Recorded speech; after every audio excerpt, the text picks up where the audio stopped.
Hej, jeg hedder Lasse. Jeg skal fortælle lidt om EMAT i dag.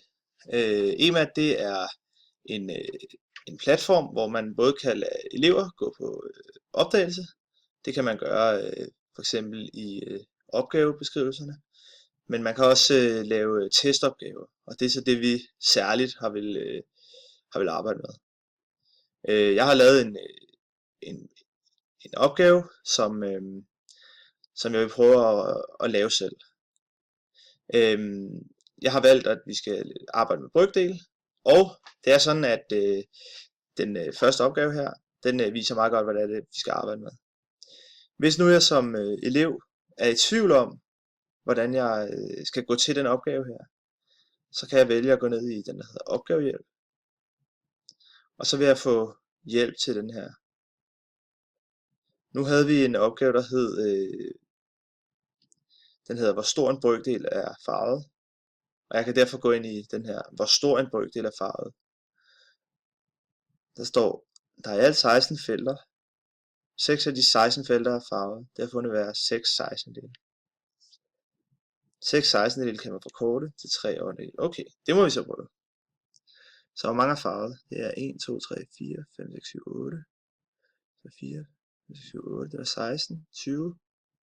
Så nu er det 20 ud af 24. Det tror jeg godt, vi kan forkorte. Jeg tror, vi kan få noget med at forkorte det med 4. Så bruger vi 5 6-dele. Når jeg vil videre til næste spørgsmål, så trykker jeg bare på pilen til højre her.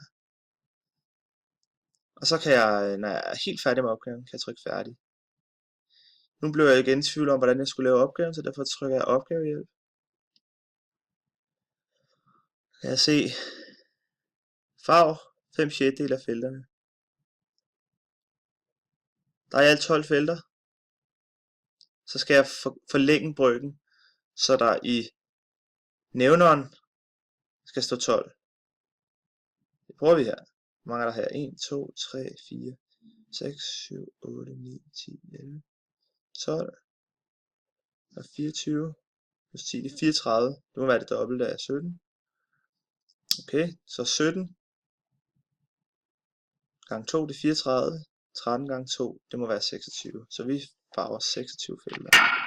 1, 2, 3, 4, 5, 6, 7, 9, 10, 11, 12, 13, 14, 15, 16, 17, 18, 19, 20, 21, 22, 23, 24, 25, 26. Okay, 3/4 af 60. Ja. Nu ved vi jo godt, det giver 45, men hvis nu vi siger, at eleven har regnet det frem til 44 og går videre, så vil der ikke som udgangspunkt stå, at der er fejl her, imens vi laver opgaven.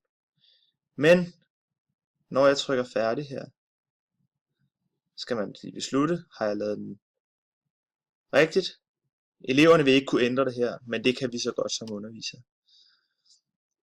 Og der vil vi kunne se her, den opgave, det var den, vi bevidst regnede forkert. Vi kunne se, hvad facit er. Vi kunne se, hvad vores svar er. De grønne er naturligvis dem, der har lavet rigtigt. Igen kan vi gå ind og trykke her. Og så kan vi finde ud af, hvad var det, vi havde lavet. Og det var den hjælpeformular, vi havde før os i opgaven. Det her, det giver selvfølgelig eleverne mulighed for at se, hvad har de lavet af fejl med det samme. Det var det for denne gang.